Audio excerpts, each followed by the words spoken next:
Assalamualaikum warahmatullahi wabarakatuh. Selamat siang dan salam sejahtera buat kita semuanya. Pemirsa Star News TV di mana saya berada. Senang sekali pada kesempatan siang berbahagia ini kita kembali bersua di waktu dan jam yang telah ditentukan, dan terima kasih Anda bersama dengan kami. Saat ini kita kedatangan tamu, yakni Kepala Dinas Pekerjaan Umum, Penataan Ruang, Perumahan dan Pemukiman atau DPUPR Perkim Provinsi Kalimantan Utara, yakni Bapak Insinyur Helmi. Assalamualaikum Pak Haji. Waalaikumsalam. Sehat? Sehat. Iya. Ini mau mengganggu dulu sebentar nih ya, di tengah kesibukan. Oke, kalau kita berbicara masa PUPR Perkim, ya, tentu banyak hal yang berkaitan dengan masalah infrastruktur Pak Haji ya. Betul. Tapi sebelum kita ke sana, kita mau tahu dulu nih, karena mungkin banyak pemirsa yang belum tahu Kepala Dinas ini latar belakangnya seperti apa. Ya. Mungkin lahir di mana, kemudian pendidikan jenjang pendidikan, kemudian karirnya di Dinas PPU. Ya, silakan Pak Haji. Terima kasih. Memperkenalkan diri dulu, saya lahir di Tanjung Selor, tanggal 14 Maret 1967, kurang lebih 56 tahun yang lalu. Lulus SMA tahun 1985, lalu melanjutkan pendidikan di Universitas Merdeka Malang, jurusan Teknik Sipil. Lulus tahun 1990. Saya dulu bekerja di konsultan dulu, di kontraktor. Akhirnya tahun 1993 saya masuk di Dinas PU Provinsi Kalimantan Timur. Jadi awalnya dari Kaltim ya, Dinas PNS-nya ya? Ya, diawali dengan menjadi pengawas lapangan, koordinator pengawas lapangan, jadi pemimpin proyek di, kebetulan waktu itu di Pasir. Kabupaten Pasir sempat. Tahun berapa tuh Ji? Di Pasir 97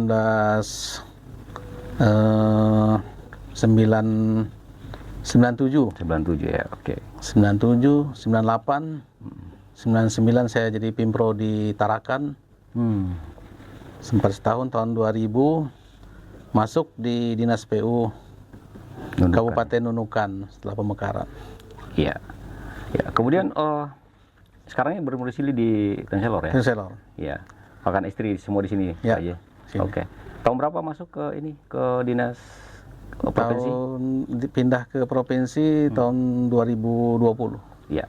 Pemirsa, berarti kan ini 3 daerah, bahkan 4 daerah ya. Mulai dari Kutim, kemudian masuk ke Tarakan, dan kemudian Kabupaten Pasir. Kabupaten Pasir, Tarakan, kemudian Nunukan, dan kembali ke daerah kelahirannya. Ya, jadi boleh katanya putra daerah ya, yang mengabdi. Mulai 2011 itu saya menjabat sebagai Kepala PU Kabupaten Nunukan sampai 2016 akhir. Oke. Kalau melihat jam terbang tinggi, ini kan tidak pernah berpindah ke dinas lain ya. Pokoknya dia mulai dari pendidikan, dia adalah secara teknik, dan kemudian juga masuk ke DPU, Departemen Pekerjaan Umum, dan termasuk di Kaltara ini. Nah, kita ingin mengetahui strategi untuk Kaltara ini melihat seperti apa ini di dalam umurnya 11 tahun untuk infrastruktur secara umum, Pak Haji. Baik, sebelum saya membahas itu, tadi saya ralat sedikit, saya eselon 2-nya itu di pemberdayaan masyarakat desa 2008. Sempat di eselon ya, berarti kan jadi eselon 2-nya sudah 2008. Sempat pindah kamar ya? 2011 baru saya masuk ke Dinas PU Kabupaten Nunukan. Tapi kalau ini kebanyakan di PU ya? Kebanyakan di PU. Berarti kan secara provinsi juga di PU. Secara jam terbang ya, udah lumayan. Oke, kita berbicara strategi program secara umum di Kaltara seperti apa ini infrastruktur kita? Jadi gini, kita melihat Kaltara ini kan dia provinsi perbatasan yang begitu luas dan begitu banyak potensi.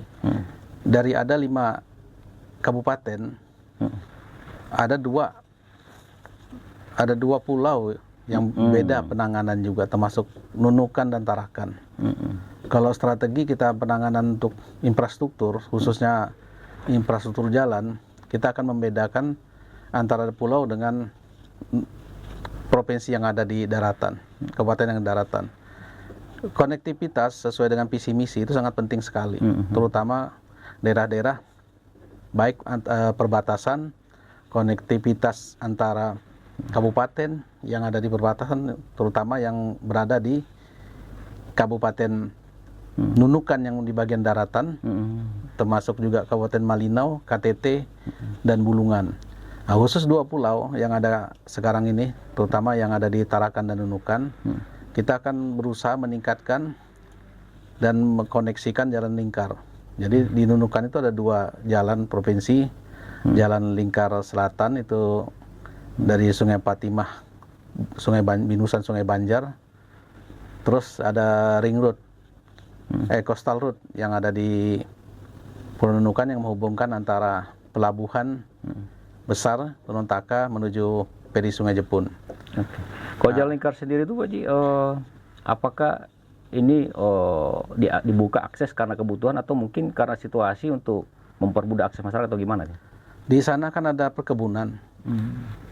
Di daerah Nunukan Selatan itu kan di samping juga ada rumput laut, di sana ada perkebunan sawit dan kegiatan-kegiatan lainnya yang ada di selatan itu. Kita berusaha, umumnya kalau pulau itu memang harus ada namanya coastal road, jadi dia ada kegiatan yang berada di pinggir pantai, termasuk juga ke ring road. Ring road itu yang menghubungkan satu wilayah ke wilayah lain di sekitar Pulau Nunukan, sehingga kegiatan-kegiatan ekonomi masyarakat di sana bisa berjalan, terutama mengeluarkan hasil pertaniannya ke pasar. Sudah berapa persen terrealisasi jalan ring road itu? Ring road secara keseluruhan itu baru sekitar 20% 20% dari keseluruhan. Tapi setiap tahun kita masukkan anggarannya ke... Itu provinsi apa kabupaten? Provinsi. Provinsi. Yang Sungai Patimah Binusan itu provinsi, sampai Sungai Banjar.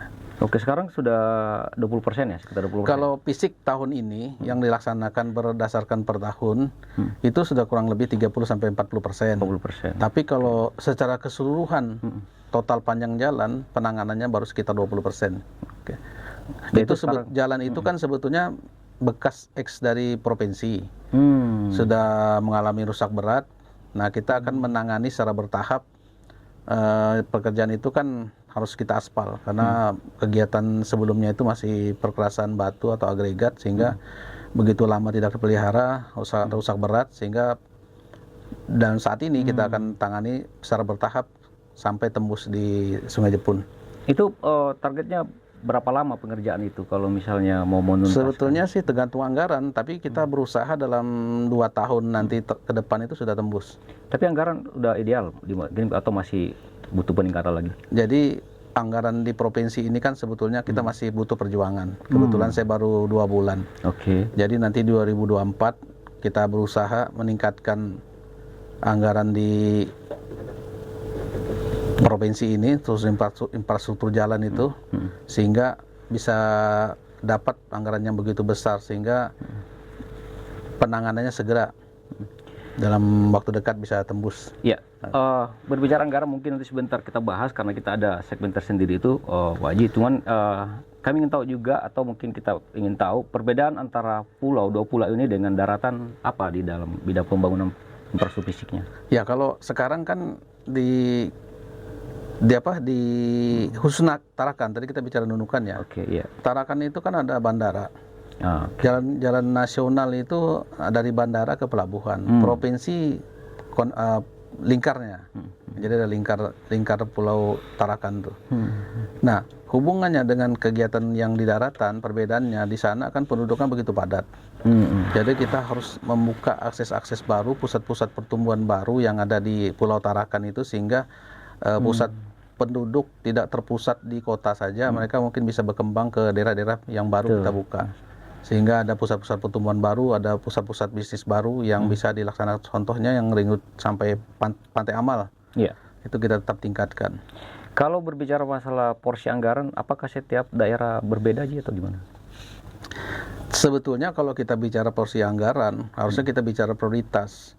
Prioritas anggaran. Di samping kemampuan anggaran dari pemerintah daerah, kita provinsi juga kita bicara prioritas anggaran. Jadi tidak bisa kita menyatakan bahwa anggaran di kabupaten ini, bantuan provinsinya harus lebih besar dari yang lainnya. Soalnya tidak. Terutama kita juga lihat kan di Kabupaten Bulungan sendiri, kita ada KIPI, jadi kita ada untuk jalan pendekat di sana. Terus ada jalan yang di daerah Malinau itu juga kita kejar yang menuju ke PSN-nya Mentarang, itu kan juga kita prioritaskan. Beberapa kegiatan juga yang ada di Nunukan, khususnya di Krayan, di perbatasan itu ada lingkar selatan, itu dari Binuang ke dari Longbawan, Longbudut, Longlayu, sampai ke Paupan itu ada lingkar selatan. Kalau dari bawah kan kalau kita naiknya itu kalau jalan provinsi kita bicara dari Longbawan turun ke Longlayu, tapi kalau kita lihat akses jalan yang nasional itu dari Malinau ke arah Longbawan itu kan habisnya kan di Binuang, nanti ke sebelah kiri itu ke arah Longlayu. Pak Haji, kalau tentang porsi anggaran itu memang segmen jalan yang paling banyak menyerap ya? Atau betul sekali. Kemudian pemerataannya kan kita ini baru bicara Tarakan dan Nunukan. Kemudian di sini ada Malinau, ada KTT, dan juga ada Kabupaten Bulungan sendiri. Ya. Nah ini gimana porsi anggarannya, atau memang segmen jalannya juga tetap adil seperti itu atau gimana? Jadi gini, kita kan ada namanya jalan provinsi. Ya. Jalan provinsi itu merupakan tanggung jawab dari provinsi. Nah itu nanti beberapa kegiatan, ini saya bandingkan ya. Kegiatan-kegiatan itu sebetulnya dia berkaitan dengan status jalan. Dari status jalan untuk pengusulan keanggaran dari pusat itu kan terutama dana alokasi khusus itu kan dia sudah dimasuk di status jalan. Itu pertama. Kedua, kegiatan-kegiatan itu porsinya juga tadi saya bilang kita bicara prioritas. Di KTT itu cuma ada rasanya satu ruas jalan provinsi aja itu yang menuju ke pusat pemerintahan. Gitu ya. Tapi tahun ini sudah kita usulkan dana DAK. Kalau sumber-sumber anggaran sendiri itu ada berapa selain dari APBD itu, Ji? Dari dana alokasi khusus, dari dia kan kalau provinsi itu kan dari dana alokasi khusus, dari APBD provinsi ada dua dia. Kalau yang APBN kan ditangani pemerintah pusat melalui balai. Kalau kita berbicara ideal, kira-kira butuh berapa khusus kalau berbicara membahas masalah jalan ini di 5 kabupaten kota itu, kira-kira berapa harusnya idealnya turun per tahun itu APBD? Ya, jadi gini, saat ini tahun anggaran 2023 ini kan anggaran dari pemerintah provinsi yang dikucurkan untuk Dinas Pekerjaan Umum itu ada kurang lebih 600 miliaran lah sekitar itu, 635 miliaran. Khusus jalan, Ji? Enggak, itu khusus PU. Nah, itu dibagi beberapa bidang. Jadi ada bidang cipta karya, bidang sumber daya air, ada bidang bina marga, terus bidang jasa konstruksi. Memang yang porsi terbesar tuh di bina marga sama cipta karya. Kebetulan cipta karya ini kan kita lagi penyelesaian gedung Sekretariat Provinsi Kalimantan Utara, juga menyelesaikan kantor DPR Provinsi Kalimantan Utara. Ini kita percepat, berusaha nanti supaya bisa difungsikan.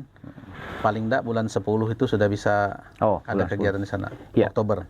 Ya, kebetulan juga itu yang kita mau bahas sebentar adalah masalah bangun DPRD, karena ini kan sudah 11 tahun ya pemerintah provinsi, sehingga mungkin kebutuhannya juga kita penting karena ini kan sentrumnya pusat provinsi. Nah, kalau tadi lebih lanjut lagi dijelaskan, kira-kira targetnya bulan berapa tadi, Ji? Untuk bulan DPR 10. Bulan 10 ini? Saya lupa tadi, idealnya ya PU itu paling enggak 2 triliun lah kalau kita mempercepat. 2 triliun? Ya, sekarang untuk ini kan 5 kabupaten kota ini? Iya, harusnya kita ada banyak penanganan kan. Ke depan kan kita tahun 2024 itu ada beberapa kegiatan besar yang kita akan laksanakan. Mudah-mudahan bisa terlaksana nanti. Apa aja di pusat pemerintahan itu kita akses jalannya kita tuntaskan. Terus bangunan-bangunan pemerintah yang ada di sana, mulai dari kantor-kantor yang mungkin tidak bergabung, yang harus berdiri sendiri, termasuk kantor Dinas Perhubungan, BPBD, Diknas, BPSDM, itu segera kita bangun di sana 2024.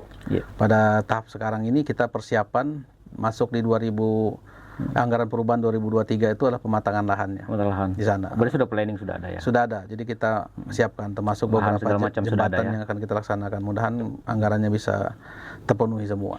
Nah, ini 600 miliar per tahun dengan dibagi 3 sub bidang di PU ini kan sangat jauh sekali ya. Ya, Satu T pun belum sampai ya gitu ya. belum. Nah, jadi apa yang diprioritaskan dulu Ji, di dalam anggaran yang 600 itu? Yang sekarang kita prioritaskan kan ini kan menindaklanjuti pekerjaan yang ada. Oke. Prioritas yang ada sekarang ini kita penuntasan kantor DPR Provinsi Kalimantan Utara dengan gedung Sekprop, termasuk juga akses jalan yang ada di pusat pemerintahan. Karena di sana juga ke depannya itu 2024 kita ada membangun perumahan ASN, mungkin kita laksanakan melalui koperasi nanti itu sekitar kurang lebih 2000 unit. Yang kayak Nunukan itu ya dulu ya? Ya, kita akan bangun seperti itu nanti. Iya. Dan saya yakin pasti ASN nanti pasti rebutan karena Iya. di Terbatas. sana nanti di samping dia unggul dengan luas kaplingan, mungkin nanti 9 sampai 9 kali 6 110 kali 16 meter 160 meter persegi luas ya, luas. dengan harga yang kompetitif. Karena kalau koperasi yang bangun kita kan tidak profitnya kan Ya. tidak terlalu seperti Ya, kalau swasta yang bukan bangun. swasta ya, bukan Saya yakin murni pasti produktif. begitu Berebutan launching, orang. saya yakin pasti rebutan nanti. Dan itu Kalau harus dilaksanakan. PNS ya? Harus Ya harus PNS provinsi. Honor nggak bisa? Oh, udah bisa. Nggak bisa. Itu harus Kasian juga ya. provinsi ya. Jadi segera, yang honornya harus segera menjadi PNS. Ini menarik sekali. Ji. Artinya ini ada grand design program ya, bukan cuman infrastruktur untuk umum, tapi juga PNS juga termasuk diperhatikan ya. Ya, Kapan nanti mulainya rumah PNS itu? kita target peletakan batu pertama tahun 2024 awal Lahan tahun. sudah ada. Lahan sudah ada, lagi kita pematangan lahan. 2024 awal. 2024 awal kita sudah Berapa total luas lahannya? Ji? Total luas lahannya kurang lebih 42 hektar. 42 hektar dengan kurang lebih 1000. Ya, kurang lebih. Dan itu belum tercover ya? Apanya itu? Belum tercover untuk PNS yang ada di sini? Atau udah mencukupi? Kalau PNS yang ada di sini mungkin, tapi kalau semua provinsi, seluruh provinsi mungkin kurang Dan kan? boleh ya? Boleh dari kabupaten lain boleh ngambil sini? Kalau kabupaten tidak boleh, dia harus pegawai provinsi dia. Oh, jadi ini maksudnya khusus Mungkin provinsi di nanti? sana nanti kami juga berusaha mengusulkan luasan itu ditambah nanti. Karena yang saya ingat itu baru Nunukan yang berhasil ya? Ya. Dengan perumahan di daerah-daerah yang belum ada ya? Ya, belum ada. Boleh dikatakan terobosan baru ya? Nanti itu juga nanti seperti kota satelit dia. Jadi lengkap dengan fasilitas olahraga, fasilitas pasar, Sekolah juga dekat situ. sekolahan, dengan Beribadah. lapangan olahraga, tempat ibadah nanti kita lengkapin semua nanti. Wah, Itu luar biasa. target kita nanti. Boleh dikata kayak lebih modern lagi ya? Ya. Iya, dan tentu kualitas rumahnya juga jauh lebih ini karena lahannya saja sudah 9 kali berapa aja tadi? Kita usahakan nanti usul dengan mungkin bahan lah dapat persetujuan dari Bapak Gubernur itu kalau bisa ya 10 kali 16 lah. Luas banget Sehingga ya? nanti kalau kita bangun tipe 36 aja, halaman di depannya kan 5 meter. 5 meter, nambah 6 rumah berarti itu di belakang tuh masih ada 5 meter. udah rumah mewah jadinya itu kan? Untuk pengembangan nanti. Bocoran harganya ada nggak? Ya kisarannya antara 150 sampai 200. Loh, sama di subsidi tengah-tengah. dong? Ya. Subsidi malah sekarang baru 165, berarti lebih tinggi lagi. Berani segitu karena udah tahu kita angkanya. Wah, ini harus bernafsu jadi PNS ini pemirsa sekalian. Oke, kita berbicara beberapa potensi dan kinerja yang dilakukan PUPR dengan keterbatasan dana 400 miliar. Saya pikir ini agak sangat sekali, tapi disinilah kehebatan dari seorang kepala dinas untuk mendesainnya. Kemudian kita berbicara tantangan, Ji. Ya. Tantangan yang paling terberat di dalam dinas pekerjaan umum sendiri dalam melaksanakan aplikasi apa? Sebetulnya pertama saya masuk di dinas PU itu yang berat sekali. Kita tidak siap dengan perencanaan. Jadi ada beberapa kegiatan yang kita inginkan, yang kita berusaha mengusulkannya ke pemerintah pusat tuh belum ada perencanaannya. Sehingga saya masuk di tengah-tengah dalam tahun berjalan ini, ya menyempatkan sedikit ada pergeseran kegiatan yang kita manfaatkan untuk perencanaan, tapi tidak maksimal. Masih ada kegiatan-kegiatan yang harusnya kita rencanakan sekarang, itu bisa tertunda karena kita berharap di 2024 ini kita bergerak cepat. Iya benar. Cuma karena perencanaannya tidak ada anggarannya. Saya ambil contoh sekarang seperti Islamic Center itu belum bisa. Padahal kita berusaha untuk dianggarkan, termasuk jembatan yang penyeberangan dari Tanjung Selor ke Tanjung Buyung. Harusnya itu ada perencanaan sekarang. Nah, itu dia. Tapi karena anggarannya terbatas, jadi saya beberapa kegiatan yang prioritas saja saya sempatkan perencanaan yang termasuk kita percepatan pembangunan kawasan pusat pemerintahan Kota Baru Mandiri. Itu sangat prioritas sekali kita laksanakan. Kalau gubernur sendiri apakah sudah paham atau tahu bahwa kita terkendala dari perencanaan dan juga anggaran masih minim sekali? Kemudian ada upaya nggak untuk membackup lagi lebih ke atas, ke up lagi anggarannya? Ya, kita beberapa kesempatan berkonsultasi dan melapor ke beliau. Beliau sangat paham sekali dan kondisi. Makanya beliau mendorong supaya kita berusaha untuk mendapatkan anggaran di pusat sebanyak-banyaknya dengan berbagai macam cara. Ya. Terutama ya itu tadi saya bilang kita harus siap perencanaan karena anggaran di pusat itu tanpa perencanaan ya tidak bisa juga. Tapi Walaupun kita anggaran ada jaringan. porsi besar itu Pak Kadis Ya. di pusat itu mungkin didapat ya? Kira-kira memungkinkan? Pengalaman saya dulu di Nunukan sebetulnya itu tergantung lobby kita juga sebetulnya karena di sana anggaran apalagi kita di perbatasan ini kan memang butuh anggaran. Ini lobby kemana Pak Kadis? Ke Kita PUPR kalau bicara nasional atau lobby sih banyak aja kita. Yang penting itu saya bilang tadi kita harus lengkap dulu perencanaannya. Berapa sih kita butuhkan anggaran yang dibutuhkan untuk pembangunan infrastruktur jalan, terus kantor, terus misalnya air bersih, itu kan semua ada. Nah, lobby-lobby itu sebetulnya kita bisa di Kementerian PU, ya. di Kementerian Keuangan, kita bisa juga ke jalur politik di DPR RI. Jadi Saja intinya nanti adalah di perencanaan ini ya? Ya intinya kita harus siap di perencanaan. Tanpa perencanaan kan mereka selalu bertanya mana detail engineering desainnya. Semacam proposal gitu ya? Apa gimana Jadi ya? proposal ya harus lengkap dengan DED-nya juga. Nah sekarang ini kan secara psikologis sudah pahami ya, kepala dinas sudah memahami bahwa perencanaan yang harus disempurnakan. Itu sudah bergerak ke situ? Ya, sekarang saya lagi mengoreksi, termasuk mengoreksi mulai dari gambar, termasuk juga rencana anggaran biaya, analisa harga satuannya, termasuk program-program yang mana harus didulukan untuk persiapan kita mulai anggaran perubahan sama termasuk juga di anggaran 2024. Mengenai SDM, saya kira juga memang harus kita tingkatkan kembali karena di beberapa bidang saya lihat juga masih belum begitu bagus lah, tapi kita tetap bina supaya mereka bisa bekerja cepat. Ya, SDM yang dimaksudnya apakah teknis atau teknis? Jadi ya? SDM teknis yang kita butuhkan sekali. PU itu provinsi itu belum memiliki secara paripurna yang gituan ya? Kalau kita lihat dengan jam terbang, saya lihat dengan bukan belakang pendidikan, pengalaman kerja juga saya lihat masih kurang. Masih kurang. Jadi mereka ini yang kadis-kadis pemain daerah semua ya, yang artinya kata dari kabupaten itu ya? Ya kan sebagian besar juga yang masukkan dari provinsi ini kan dari kabupaten juga. Cuma dalam rangka percepatan itu kita harus tidak lepas dari pengawasan. Pak Kadis, terkait sumber daya manusia, tentu Pak Kadis dong melihat situasinya sekarang segini dan kemudian kalau misalnya ada potensi daerah lain, ada nggak usul misalnya kita, ayo dong tarik ini supaya ini yang kita pahami secara psikologis keahliannya? Ya nanti kita coba. Ada juga, ada gitu. Tapi biasanya kalau yang pintar-pintar itu ya dipakai di kabupaten juga, tetap mereka pasti butuh juga mereka kan, nggak mungkin lepas begitu aja. Berarti memang tantangannya ini di perencanaan, sumber daya juga sangat berat sekali ya. Nah bagaimana Aji bisa mendesain itu supaya katakanlah tidak 100% tapi ideal bisa berjalan, target mungkin tidak terbengkalai, mudah-mudahan yang prioritas bisa didapat, ada nggak pola? Kalau masalah SDM kita selalu mengingatkan. Jadi kegiatan-kegiatan itu tidak bisa kita lepas, mulai dari penyusunan, mulai perencanaan, penghitungan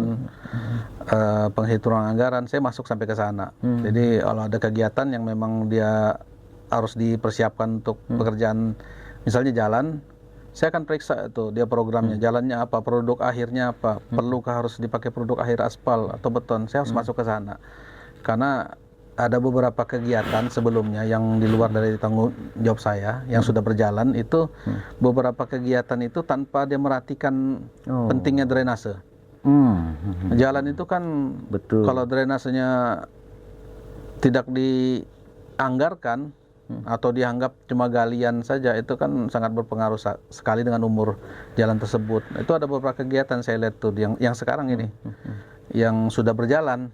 Nah, ke depan saya berharap setiap ada kegiatan tuh prioritas drainase itu harus ada kegiatannya, karena itu nanti walaupun tidak sepanjang jalan tuh kita pasangan batu juga, daerah-daerah yang memang kritis itu harus ada. Ya, itu berarti yang kita memang laksanakan. Memang berarti ini sumber daya manusia ini hal yang sangat penting sekali Ya, Pak, betul. karena masalah teknis di lapangan ya. Ya, Dan termasuk juga beberapa kegiatan saya lihat itu kan lebih banyak kesalahan tuh dari kita dinas PU. Ada kegiatan yang struktur, pekerjaan struktur yang harusnya kan di sana kan ada konsultan, betul, ada konsultan pengawas. ada pengawas segala Tapi macam. setidak-tidaknya kita yang dari dinas PU tuh menguasai juga. Ada pekerjaan-pekerjaan yang mungkin lengah atau karena belum pengalaman, sehingga pekerjaan tersebut umurnya terlalu singkat, Ya. baru beberapa bulan cur misalnya kan, atau kegiatan yang dibangun mungkin secara teknis tidak memenuhi syarat misalnya, bisa aja. Konsultan itu kan, konsultan dan pengawas itu kan independen ya, Ya, luar betul, ya. betul. Ya. Kemudian kan itu kan ada evaluasi ya, ada peninjauan segala macam. Ya. Itu rutin nggak dilakukan bersama dengan katakanlah gubernur bersamaan turun melihat hasil kerja daripada fisik itu? Pak Gubernur, kalau saya lihat beberapa kali, beliau ada dalam beberapa 1 bulan itu pasti ada ke lapangan saya lihat. Itu ya kita antisipasi juga. Jangan sampai nanti ada kegiatan-kegiatan yang memang tidak betul sampai beliau lihat sampai ditegur, kan kami juga dari dinas PU juga kan pasti malu lah kalau ada hal-hal yang harusnya tidak prinsip. Banyak kegiatan-kegiatan di lapangan itu juga kan karena konsultannya juga saya masih lihat juga. Nggak bisa kita harus lepas begitu aja, kita berharap, karena banyak kegiatan. Saya ambil contoh kemarin yang temuan BPK itu kan ada kegiatan-kegiatan yang harusnya volumenya belum dibayar, yang belum masuk sudah di progresnya itu misalnya dia 30% kok dibayar di atasnya gitu. Nah itu yang saya nggak mau nanti di zaman saya yang pimpin, berapapun ya itu yang dibayar. Kalau memang nggak bisa ditolerir ya kita harus putus kontrak. Kalau deviasinya terlalu tinggi nanti. Ya, intinya harus tegas ya. Ya, kita harus tegas. Jangan sampai nanti itu berdampak hukum ke kita juga kembali. Ya, bisa banyak sekali yang kita mau tanyakan ini. Tidak cukup sebetulnya setengah jam, tapi kita percepat saja karena waktunya. Haji juga sibuk ya. Ini bagaimana dengan kolaborasi dengan dinas-dinas lain, kan ada yang terkait dengan dinas lain itu, Ji, kerjasamanya? Berjalan baik. Kita kalau di perencanaan kan di Bapeda, kita selalu koordinasi juga masalah program, masalah perencanaan juga kita koordinasi. Terus di bagian biro ULP, unit pelelangan, dengan kalau kegiatan-kegiatan yang harus segera dilelang, mana yang ditunda, mana yang harus segera dipercepat juga kita masih bagus koordinasi. Termasuk di bidang biro pembangunan, itu kegiatan-kegiatan yang dilaksanakan beliau kita segera juga ikut serta, seperti misalnya monitoring dan sebagainya. Sejauh ini ada nggak, ini kan selain tadi independen konsultan juga sumber daya daripada internal dinas PU, terus bagaimana dengan kontraktor Ji di sini kelayakannya? Itu memenuhi syarat juga atau ada sesuatu hal yang harus diperbaiki atau gimana? Kalau kontraktor, kalau saya perhatikan dari segi modal dan peralatan cukup mampu. Cuma secara keprofesionalan, misalnya dia mampu skill.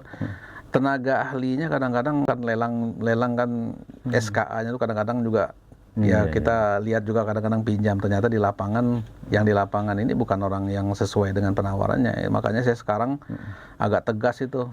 Kalau yang penawarannya misalnya harus kualifikasinya, harus pengalaman 10 tahun di situ, harus kita sesuaikan. Makanya saya beberapa kali ke lapangan itu juga, kadang-kadang saya ke lapangan tidak pernah memberitahu pihak kontraktor mau konsultan. Sidak gitu ya. Selalu saya sering mendadak.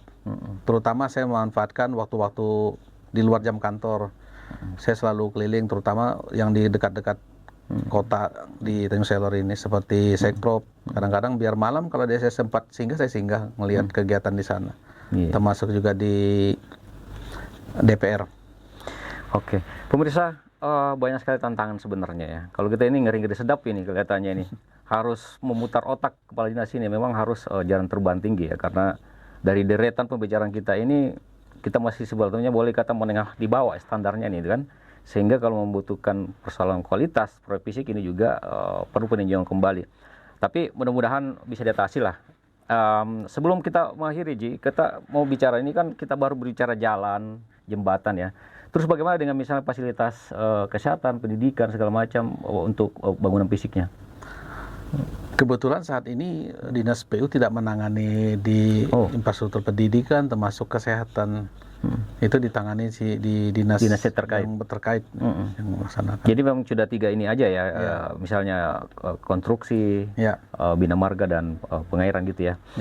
Oke, pemirsa, ini banyak hal yang kita mau tanyakan, cuma nanti kita ingin mengetahui juga target capaian PUPR 2023 sampai 2024, ada nggak skema yang dibangun, Ji?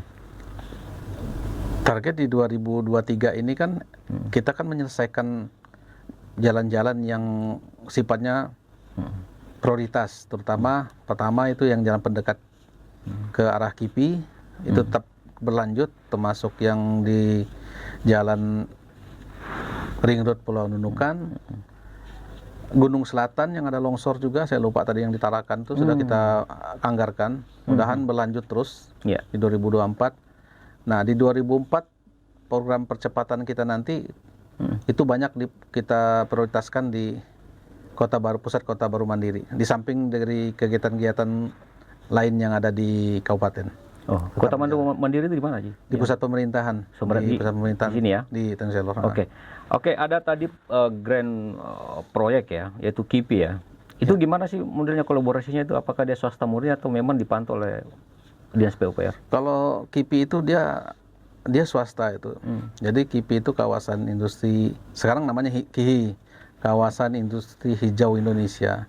Itu ada beberapa tenan, jadi ada PT KIPI, PT KIKI, dan sebagainya, itu swasta murni dia. Tapi pengawasannya dari DPU juga masih tidak ada. Jadi kita kemarin itu sempat berbicara masalah aset. Jadi ada pelepasan aset yang masuk di kawasan tersebut dengan KIPI, yang ada aset pelepasan aset yang sehingga nanti aset itu mungkin dipelihara oleh pihak KIPI. Kalau gitu bagaimana keberadaan KIHI sendiri ini dengan program-program Dinas PU? Dia nyambung atau enggak? Nyambung. Jadi kita nanti mendukung jalan. Jadi jalan yang ada ini kan sebetulnya kan jalan kabupaten. Saya lihat juga trasenya masih belum bagus. Kita ada berusaha membuat jalan pendekat yang lebih pendek, itu selisihnya sekitar 20 km. Itu lagi kita laksanakan saat ini. Oke, pemirsa, sebelum kita berakhir, saya ada satu pertanyaan lagi dari kepada Kepala Dinas PUPR, yaitu tentang masalah porsi yang paling terbesar di antara 5 kabupaten kota ini itu pembangunan fisik ini di mana, Pak Ji? Saat ini porsi terbesarnya di Kabupaten Bulungan. Bulungan ya. Bulungan. Karena kita tercurah di kantor Sekprop itu yang harus segera kita fungsikan, kantor DPR dan juga di kawasan pusat pemerintahan. Itu yang kita ambil. Baik pemirsa, sebelum kita mengakhiri mungkin ada closing statement dari Kepala Dinas PUPR Provinsi Kalimantan Utara. Pada kesempatan berbagi ini mungkin ada yang mau disampaikan Pak Ji terkait PUPR programnya. Saya berharap sekali dukungan masyarakat terhadap Dinas PU untuk percepatan pembangunan di kawasan Provinsi Kalimantan Utara ini bisa tercapai, bisa segera kita memiliki kawasan pusat pemerintahan yang representatif,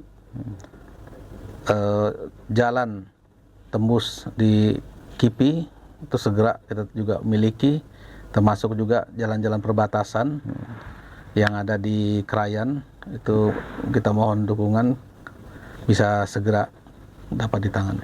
Mungkin itu Pak. Baik, makasih. Pemirsa, demikianlah perbincangan kita pada kesempatan hari ini bersama dengan Insinyur Helmi, Kepala Dinas PUPR Perkim Provinsi Kalimantan Utara.